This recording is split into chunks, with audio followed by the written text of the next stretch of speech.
అడుగుచున్నాడు. Praise the lord, హల్లెలూయా. దేవుని ఏం అడుగుచున్నాడు? దేవుని దగ్గర నుంచి ఏం కోరుకుంటున్నాడు? న్యాయంగా నడుచుకుంటాయో, కనికరం ప్రేమించుటయో, దీన మనస్సు కలిగి ఉంటాయి. ఇదే కానీ నిన్ను అడుగుతున్నాడు. ప్రభుని ఏం అడుగుతున్నాడు?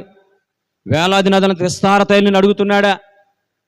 దేవుడు అడుగుతున్నది ఈ లోకంలో బ్రతికిన కొద్ది కాలం, ఎంతకాలం అనే ఆయుష్ తెలియదు, బ్రతికిన ఈ కొద్ది కాలము న్యాయంగా బ్రతకండి, దీన మనసు కలిగి ఉండండి, కనికరాన్ని ప్రేమించండి. కనికరాన్ని ప్రేమిస్తే మన బంధాలు అనేవి స్థిరపరచబడతాయి. మీరు నిజముగా కనికరము కలిగి ఉంటే, క్షమాహృదయం కలిగి ఉన్నట్లయితే మీ జీవితాలు ఎంతమందిని సంపాదించుకుంటారో చూడండి. మీ జీవితాలు ఎంతమంది బంధువుల్ని, స్నేహితుల్ని సంపాదించుకుంటారో ఒకసారి చూడండి. ఈ రోజున అనేక మందిని మనం దూరం చేసుకోవడానికి కారణాలు ఏమన్నా ఒకసారి గుర్తుపెట్టావా? నీ జీవితంలో అన్నదమ్ములు విడిపోవడానికి ఒక అడుగు భూమి కోసం కదా?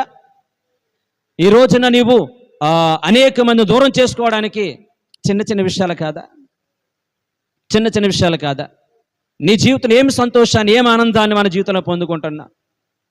పరిశుద్ధాత్మ దేవుడు ఈ రోజున ఈ వర్తమానాన్ని మనకి ప్రేరేపించి, నా జీవితం అనుభవించినట్టు ప్రతి సంఘటన కూర్చి ఈ వర్తమానం సిద్ధపరచడానికి ప్రధాన కారణము, దయచేసి మీ అందరినీ కూడా చేతులను జోడించి చెప్తున్నాను, మనం ఈ లోకంలో ఎంతకాలం బ్రతుకుతామో తెలియదు. ఈ రోజున నీవు విడిపోవడానికి 1000 కారణాలు ఉన్నా కానీ కలిసి బ్రతకడం అనేదే ఉన్నతమైనటువంటి అనుబంధం.